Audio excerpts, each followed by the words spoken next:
Under the dazzling lights of the Pulse Studio, a renowned live talk show that masterfully blends fierce political debates with vibrant entertainment, the atmosphere crackled with tension. Tonight's episode promised viewers something extraordinary, a direct confrontation between Hollywood royalty and the Trump White House.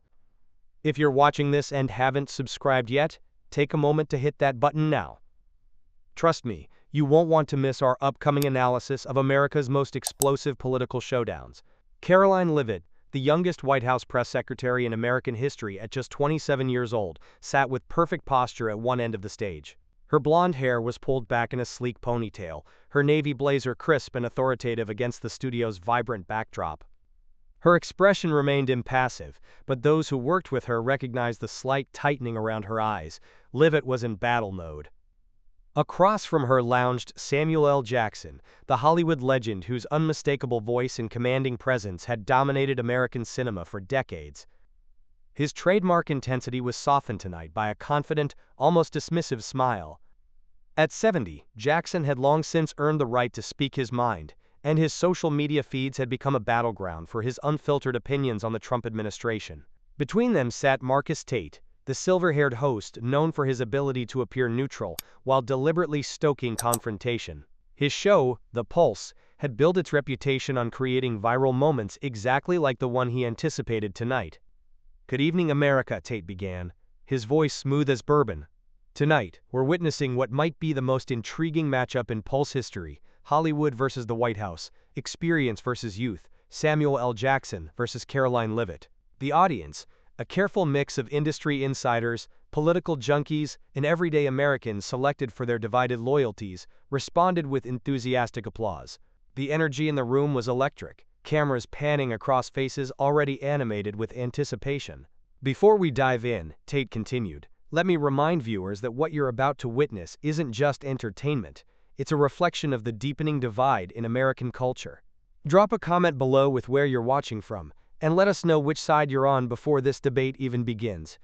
On paper, Jackson was there to promote his latest film, a political thriller ironically set in Washington, D.C., but everyone knew the real draw. The actor had recently unleashed a series of blistering tweets criticizing President Trump's tariff policies, golf habits, and social media presence. The show's producers, sensing ratings gold, had reached out to the White House for a response. To their delight, instead of a statement, they received Karoline Leavitt herself. The setup couldn't have been more perfect. Jackson, the beloved cultural icon with decades of goodwill and a massive platform. Leavitt, the rising conservative star, already making waves as the youngest person ever to serve as White House press secretary. The stage was set for a clash that would generate headlines across the political spectrum. "Samuel," Tate began casually, "you were originally scheduled to be here discussing your new film Power Play, but I think we all know there's something more interesting to talk about. You've been quite vocal about your feelings toward the current administration." Jackson chuckled, leaning back in his chair. "Well, Marcus, when you see something that doesn't make sense, you call it out. That's what I've always done, whether it's on set or watching the news. And specifically about President Trump's tariff policies, which Press Secretary Leavitt is here to defend." "Look," Jackson said, his voice dropping into that familiar intense register that had intimidated countless on-screen adversaries. "I'm just a concerned American. When I see policies that hurt working people while this administration claims to be helping them, I've got questions." Leavitt remained composed, her expression revealing nothing as Jackson continued. "But since you mentioned it," Jackson added with a mischievous glint in his eye, "I do find it interesting that the president has time to play so much golf while supposedly reshaping America's trade relationships." A ripple of laughter moved through the audience, mainly from the Hollywood contingent seated to the left of the stage. Cameras captured the sharp division, entertainment industry figures nodding and smiling, conservative audience members shifting uncomfortably. "I used to think golf was a good way to unwind between those intense action scenes," Jackson continued, leaning forward with theatrical timing. "But then I played with Donald Trump and I realized golf with him is like watching a movie. He writes the script, keeps his own score, and always wins." The audience erupted, half in laughter, half in visible displeasure. Jackson was just warming up. "I swear, he hit the ball into the bushes and yelled, 'That's a great shot.' I'm standing there thinking, this guy runs the country?" Tate laughed heartily, leaning toward Jackson. "So you're saying President Trump doesn't play fair on the golf course?" "Fair?" Jackson repeated with feigned shock. Marcus, he doesn't know what that word means. I saw him tweet from the course, and guess what? He spelled golf as GLO. The crowd roared again, laughter drowning out the show's background music. I'm not lying. Check Twitter if he hasn't deleted it. I bet he thinks spelling's a sport too, and he's the champ. If you're enjoying this breakdown of a classic political media confrontation, make sure you hit that subscribe button. At Karoline Now, we bring you the raw truth behind America's most explosive public showdowns. Tate, seizing the moment, jumped in. So what do you think of Trump off the golf course? I mean, you're not shy about speaking your mind, right? Jackson shrugged, but his eyes gleamed with mischief. Look, Marcus, I've played plenty of villains, nasty, cunning guys. But Trump, he's like the star of a B-movie nobody wants to watch. Bad script, bad effects, and a predictable ending, just misspelled tweets and bragging. He paused, locking eyes with the audience. Y'all see him call himself a stable genius? I'm telling you, the only thing stable is his ability to mess things up. The crowd split sharply, half laughing loudly, cheering Jackson's wit, while the other half booed, some shouting, "Watch your mouth, Jackson." On the giant screen behind the stage, Twitter lit up. #JacksonRoastsTrump trended instantly, with tweets like, "Samuel L. Jackson just roasted Trump live on the Pulse, and who needs movies when you've got this real-life drama?" A meme spread immediately, "Trump golfing," captioned "Golf, the White House's new sport." Throughout this barrage, Karoline Leavitt sat with remarkable poise. Her face remained composed, but her hand gripped the chair's edge tightly. Through her earpiece, her communications team whispered, "Careful, Karoline. Don't let him control the narrative." But Leavitt didn't need the reminder. Her meteoric rise from New Hampshire campaign staffer to White House press secretary hadn't happened by accident.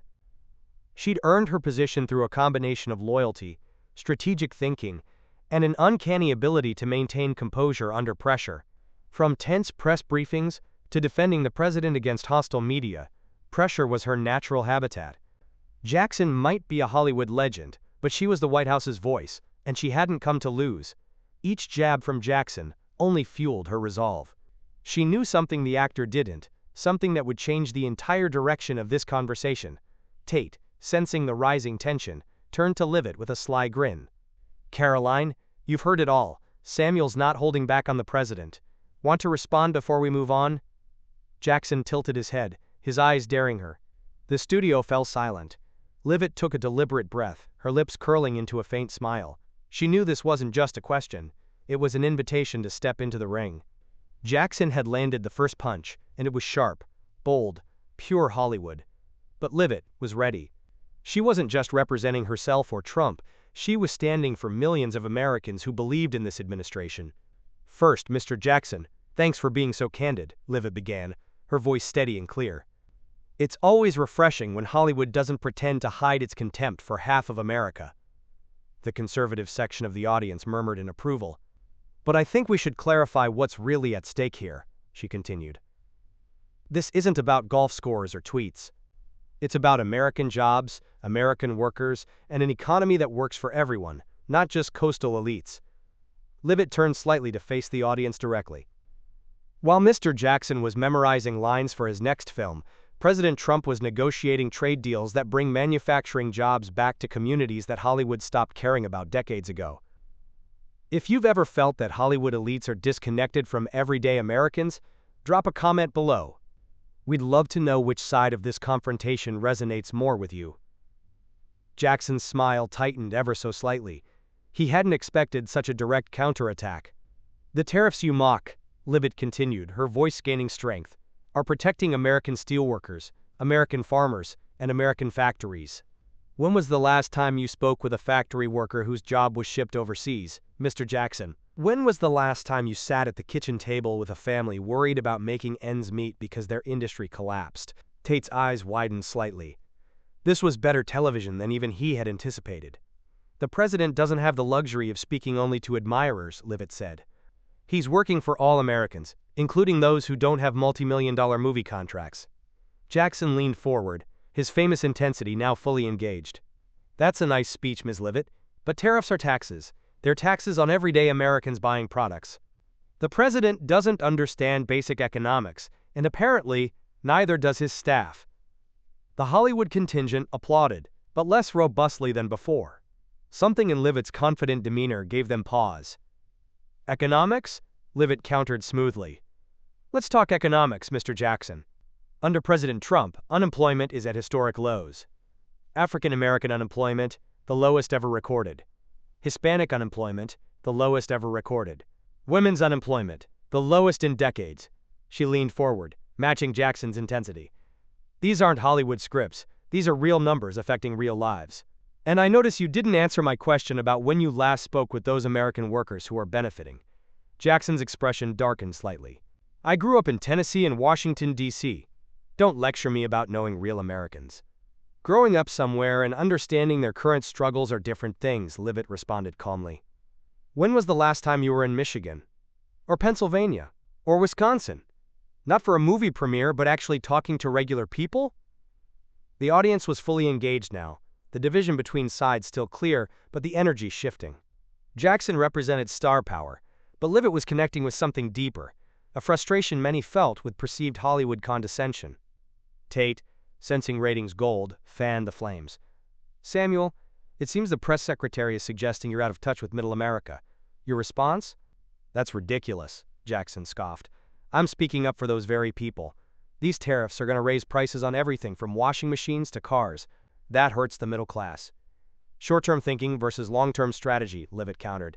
That's the difference between Hollywood and actual governance. Yes, there may be temporary price adjustments. But when American factories reopen, when American workers have jobs with dignity and purpose, the economic benefits ripple throughout communities. She paused, letting her words sink in before delivering her next point. But there's something else that bothers me about your criticism, Mr. Jackson. Tate's ears perked up. What's that, Karoline? The hypocrisy, Leavitt said simply.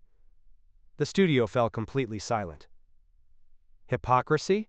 Jackson repeated, his voice low and dangerous. Yes. Leavitt nodded, reaching into a slim portfolio beside her chair. You see, while Mr. Jackson has been vocal about his disdain for the president, particularly his golf habits, she withdrew several glossy photographs and handed them to Tate, who examined them with widening eyes.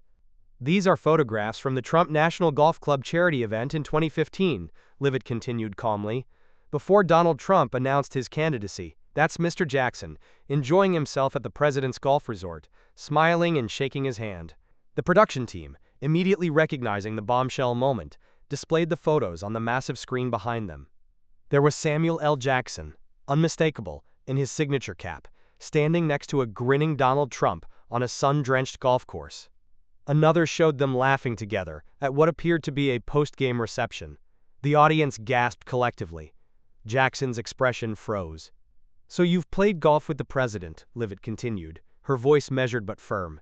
You've attended his charity events, you've smiled in photos with him. But now that it's fashionable in Hollywood circles to attack him, suddenly he's a villain in one of your movies? If you're shocked by this revelation, you're not alone. This is exactly the kind of media manipulation Karoline Now is committed to exposing. Hit subscribe to make sure you never miss these critical moments of truth in our political discourse. Jackson's jaw tightened visibly. The photos were undeniable. There he was, looking comfortable and friendly with the man he'd just been ridiculing. That was before. Jackson started, but Leavitt wasn't finished. Before what, Mr. Jackson? Before he became president? Before Hollywood decided en masse that supporting him would hurt your box office numbers? The conservative section of the audience erupted in applause. Even some of the Hollywood contingent shifted uncomfortably in their seats. These photos don't change the fact that his policies are hurting Americans, Jackson countered, but his rhythmic confidence was gone. The actor seemed genuinely caught off guard. What these photos show, Leavitt replied, is the difference between performance and conviction. When the cameras weren't rolling, you were happy to associate with Donald Trump, to benefit from his charity events, to enjoy his golf courses. But now that there's social and professional pressure to criticize him, you've changed your tune. She turned to face the audience directly. That's what Americans are tired of. The hypocrisy, the double standards. One set of rules for Hollywood elites, another for everyday citizens. Marcus Tate, sensing the dramatic shift in the room, attempted to regain control. Samuel, would you like to respond to these photos? Jackson cleared his throat, professional enough to attempt recovery. Look, attending a charity event years ago doesn't mean I support his policies now. People change, situations change. Absolutely, Leavitt nodded. And Americans understand that. What they don't understand is why celebrities, who happily associated with Donald Trump when it benefited them, now claim he's a threat to democracy. She paused, letting her words land with precision. It seems the real difference isn't Donald Trump. He's been consistent throughout. The difference is that Hollywood decided he was no longer acceptable in their social circles. The audience response was telling. Even some who had laughed at Jackson's earlier jokes were now nodding at Leavitt's points. We're not asking for blind support, Leavitt continued. Criticism is part of democracy. But we are asking for intellectual honesty. If you enjoyed his company in 2015, at least acknowledge that the man hasn't fundamentally changed, just your industry's permission to associate with him. Jackson, a veteran performer, attempted to redirect. We're getting off topic.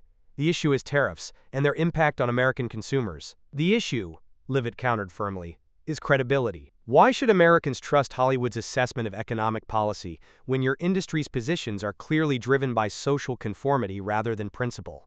Tate, recognizing that the dynamic had shifted dramatically, intervened.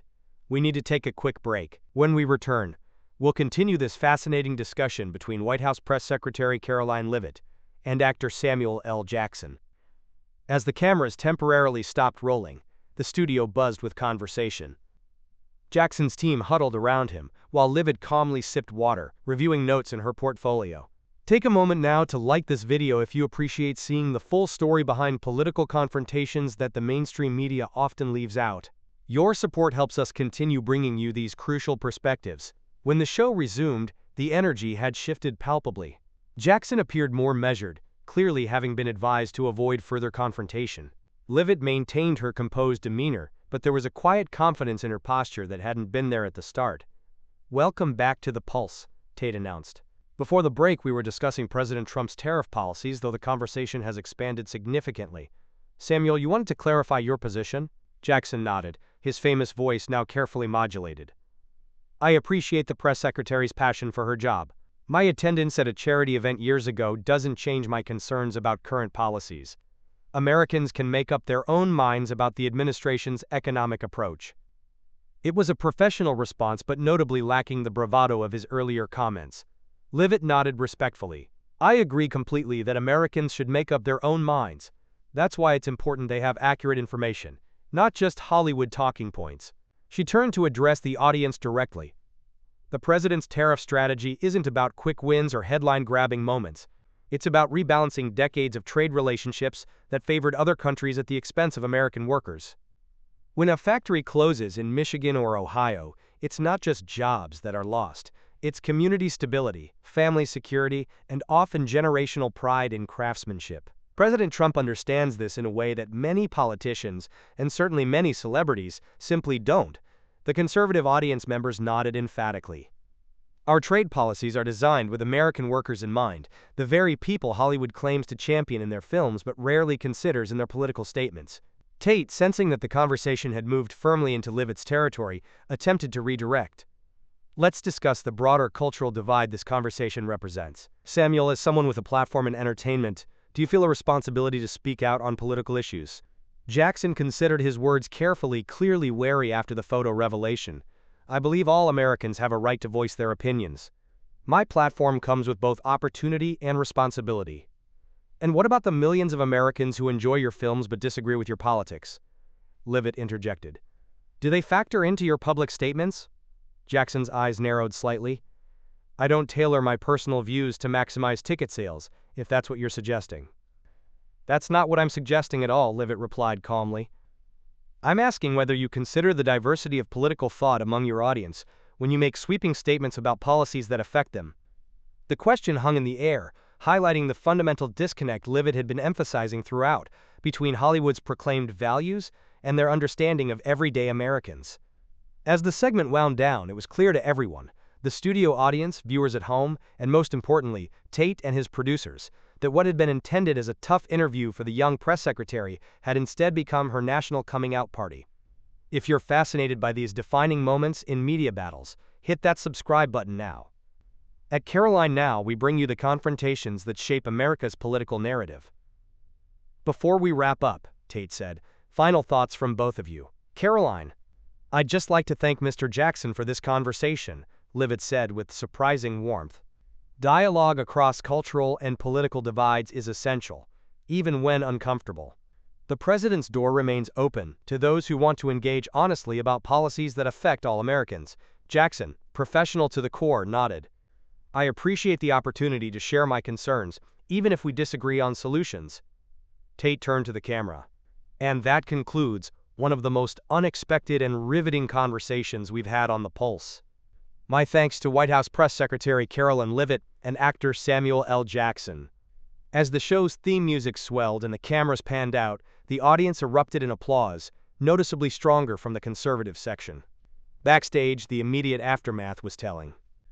While Jackson was quickly ushered to his waiting SUV, declining further press questions, Leavitt found herself surrounded by news crews and social media reporters, all clamoring for additional comments. "Ms. Leavitt, did you come prepared with those photos? Was this planned?" "The White House is always prepared," she replied, with a slight smile. "We believe in doing our homework." "Will the president be commenting on your performance tonight?" "You'd have to ask him," Leavitt answered smoothly. "I'm just doing my job, making sure Americans hear the truth about policies that are rebuilding our economy." As Leavitt stepped into her own vehicle, her phone was already buzzing incessantly. Her communications team had handed her a tablet, showing the immediate social media reaction. #Leavitt destroys Jackson was trending at #1 globally. Clips of her revealing the golf club photos had already garnered millions of views. Conservative commentators were hailing her as the future of Republican communication, while liberal outlets were scrambling to contextualize Jackson's apparent hypocrisy. "The president wants to speak with you," her chief of staff whispered, handing her a secure phone. "Karoline!" Trump's unmistakable voice boomed through the receiver. "Tremendous job. Just tremendous. You showed them what we're all about. Those photos. Perfect timing. Hollywood won't know what hit them." "Thank you, Mr. President," Leavitt replied professionally. "Just doing my job." "Well, you did it better than anyone. Everyone's talking about it. Everyone." After finishing the call, Leavitt allowed herself a moment of reflection. She hadn't come to The Pulse seeking personal glory. In her mind, she'd simply stood up for the administration she believed in, and the Americans it represented. Don't forget to share this video with friends who appreciate seeing both sides of America's political confrontations. At Karoline Now, we're committed to showing you what mainstream outlets often miss. Meanwhile, in his hotel suite across town, Samuel L. Jackson was having a very different experience. His publicist paced anxiously, phone pressed to her ear. "The narrative is running away from us," she explained urgently. "Conservative media is having a field day with those photos. Liberal outlets are trying to focus on the policy debate, but those images are dominating everything." Jackson sighed heavily. "It was a charity event, for God's sake, years ago." "I know, but the optics." His publicist trailed off. "We should issue a statement clarifying your position." "No," Jackson decided firmly. "No statements. That just keeps the story alive. We move on, focus on the film promotion." But moving on wouldn't be so simple. By morning, the confrontation had become the cultural moment of the month. Every news channel, morning show, and political podcast was discussing the exchange. Fox News ran the headline, "White House 1, Hollywood 0. Karoline Leavitt exposes celebrity hypocrisy." CNN attempted a more balanced approach. Heated exchange between press secretary and actor highlights cultural divide. But even liberal outlets couldn't ignore the impact of the photos. MSNBC reluctantly covered the story with, "Jackson charity appearance becomes focal point in policy debate." As clips spread across social media platforms, the country's reaction split along predictable lines. Conservatives celebrated Leavitt as a hero who had exposed Hollywood hypocrisy, while liberals tried to refocus on policy objections to Trump's tariffs. What neither side could deny was that Karoline Leavitt had become a household name overnight. Back at the White House the following morning, Leavitt maintained her characteristic professionalism. As she prepared for her daily press briefing, she kept her focus firmly on the administration's agenda, not her newfound fame. "Karoline, you're trending worldwide," an aide informed her, showing a phone screen filled with notifications. "The president's thrilled. He's been retweeting reactions all morning." Leavitt nodded, but remained focused on her briefing notes. "Let's make sure we're prepared for questions about the agricultural subsidy announcement. That's what matters today." but when she stepped to the podium in the White House briefing room, it was immediately clear that the previous night's confrontation had transformed her standing with the press corps. Reporters who had previously been dismissive now watched her with newfound respect, or at least caution. "Ms. Leavitt," began the Associated Press correspondent, "after your appearance on The Pulse last night, many are suggesting you've redefined the role of press secretary. Do you see yourself as a defender of the president personally, or just his policies?" "My job has always been to ensure Americans have accurate information about this administration's work on their behalf," Leavitt answered smoothly. "Sometimes that means correcting misconceptions, whether they come from the media or from Hollywood. If you believe in hearing both sides of America's political divide, make sure you're subscribed to Karoline Now. We bring you the perspectives mainstream channels often overlook."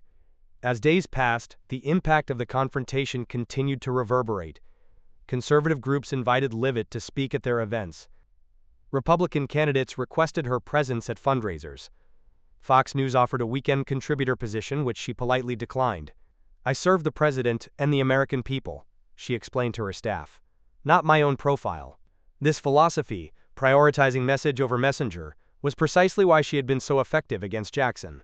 While the actor had relied on his celebrity and wit, Leavitt had focused on substance and strategy. The confrontation also affected how other celebrities approached criticizing the administration.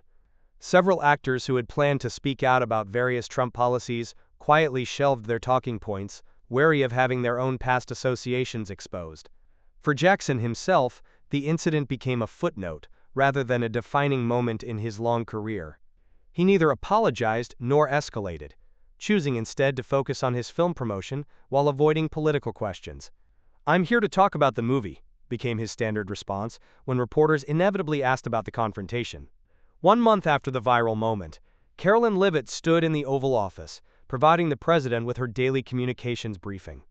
"The tariff messaging is showing improved numbers in Michigan and Pennsylvania," she reported. "Our focus on job creation is resonating particularly well in communities with manufacturing histories." Trump nodded approvingly. "And it doesn't hurt having you deliver the message. People trust you, Karoline. That thing with Jackson, masterful, absolutely masterful." Leavitt acknowledged the compliment professionally. "Thank you, Mr. President. But it's always about the policies, not personalities." Sure, Trump agreed with a knowing smile. "But the personality doesn't hurt. Ratings don't lie, Karoline, and your ratings are through the roof." Later that evening, after a 14-hour workday, Leavitt finally returned to her apartment. Away from the cameras and staff, she allowed herself a small moment of reflection. On her coffee table sat framed photos, not of celebrity encounters or White House ceremonies, but of her family back in New Hampshire. Hard-working people who had instilled in her the values she now defended on the national stage. She picked up her phone and called her father, a small business owner who had never missed a day of work in 30 years. "Dad, how's everything?" "Just fine, Karoline. Your mother and I saw you on the news again. You're making us proud." "I'm just doing my job," she replied, the same response she gave to reporters and the president alike. "That's all any of us can do," her father said simply. "Just remember why you're doing it." After they hung up, Leavitt sat quietly in her modest apartment, far removed from the Hollywood glamour represented by her recent adversary. In that moment, the contrast couldn't have been clearer between the performative politics of celebrity culture and the practical focus on policies affecting real American lives. The confrontation with Samuel L. Jackson would be analyzed in media classes and political science courses for years to come. Communication strategists would dissect her technique, the patience to absorb initial attacks, the strategic timing of her counter-evidence, the way she shifted from defense to offense while maintaining professionalism. But for Karoline Leavitt, it had never been about creating a viral moment or boosting her personal brand. It had been about something more fundamental, the belief that authenticity ultimately resonates more powerfully than celebrity, that preparation defeats improvisation, and that connecting with everyday Americans matters more than impressing coastal elites. As she prepared for bed, her phone buzzed with a text message from the campaign manager who had first hired her years ago. "From New Hampshire town halls to owning Hollywood on national TV. Never forget where you came from, but keep showing them who you are." Leavitt smiled. In a political landscape often dominated by personality over policy, she had managed to use the former to highlight the latter. The confrontation with Jackson hadn't just been a personal victory.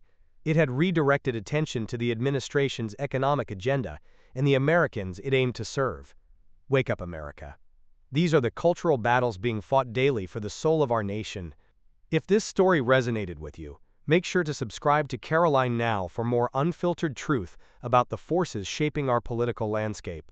In the weeks that followed, Karoline Leavitt continued her work at the White House with the same disciplined focus.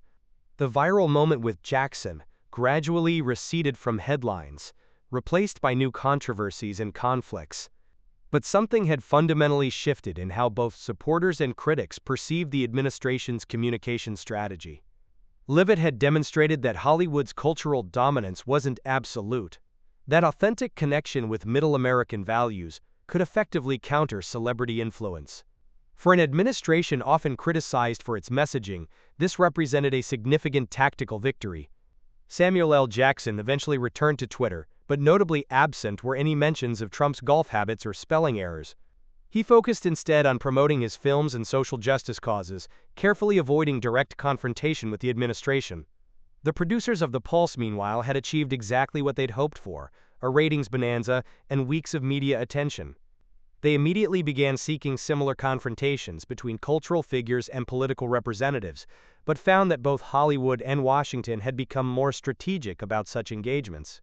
6 months later, when a different actor made dismissive comments about Trump supporters at an awards ceremony, the White House response was immediate and effective: a simple tweet from Leavitt featuring photos of that actor enthusiastically attending a Trump hotel opening in 2014. No additional comment was necessary. The message was clear: authenticity matters, and hypocrisy will be exposed. Once a month, usually on Sunday evenings, Karoline Leavitt would venture into rural Virginia to attend a small church service with her college roommate's family. Away from Washington's power centers and Hollywood's glamour, she'd sit in a modest pew among factory workers, teachers, nurses, and farmers, the Americans whose concerns shaped her approach to her high-profile role. "Those are the people who matter," she often reminded her communications team. "Not the blue check marks on Twitter, not the celebrities in Malibu. When we speak, we're speaking to them." It was this perspective, grounded in middle American sensibilities rather than coastal elites' assumptions, that had allowed her to so effectively counter Samuel L. Jackson's Hollywood confidence. Where he had expected deference to his cultural status, she had offered only a clear-eyed defense of policies affecting people far removed from film sets and premiere parties. The lesson hadn't been lost on the president, who increasingly positioned Leavitt as the administration's cultural ambassador, a young, articulate defender of traditional values against coastal condescension. "Karoline gets it," Trump told his inner circle. "She speaks their language because she's one of them, not pretending like those Hollywood types." The confrontation with Jackson had revealed a fundamental truth about America's cultural divide: that authenticity resonates across political lines, and that strategic preparation often trumps spontaneous charisma. For all his acting talent and cultural significance, Jackson had been unprepared for an adversary who had done her homework and understood the audience beyond the studio. 1 year after the viral confrontation, Karoline Leavitt stood at the podium in the White House briefing room, taking questions about a new trade agreement with Canada. A reporter from Entertainment Weekly, an unusual presence in the political press corps, raised his hand. "Ms. Leavitt, it's been exactly 1 year since your confrontation with Samuel L. Jackson on The Pulse. Has there been any contact between you since then?" Leavitt smiled slightly. "The White House focuses on policies affecting American lives, not television moments from the past." Next question. The briefing continued, but her response underscored the philosophy that had guided her remarkable rise: a focus on substance over spectacle, on American workers over Hollywood acclaim, and on authenticity over performance. In the end, the confrontation between Karoline Leavitt and Samuel L. Jackson represented more than just a memorable television moment. It crystallized a fundamental tension in American politics, between celebrity influence and policy substance, between coastal values and heartland priorities, between performance and conviction. Leavitt had won that exchange not because she was more famous or more eloquent, but because she understood something essential about American culture. Beneath the dazzle of Hollywood and the noise of social media, most Americans respond to authenticity and straight talk. "Make sure people understand what we're fighting for," she regularly told her staff, "not who we're fighting against." It was a lesson the administration had sometimes forgotten in its combative approach to governance. and one that a 27-year-old press secretary from New Hampshire had powerfully reinforced through an unexpected confrontation with Hollywood royalty. The Karoline Leavitt phenomenon continues to reshape American political communication today. Don't miss our upcoming analysis of similar confrontations between political figures and cultural elites. Subscribe now to Karoline Now, where we expose the truth behind the headlines that shape our nation's future.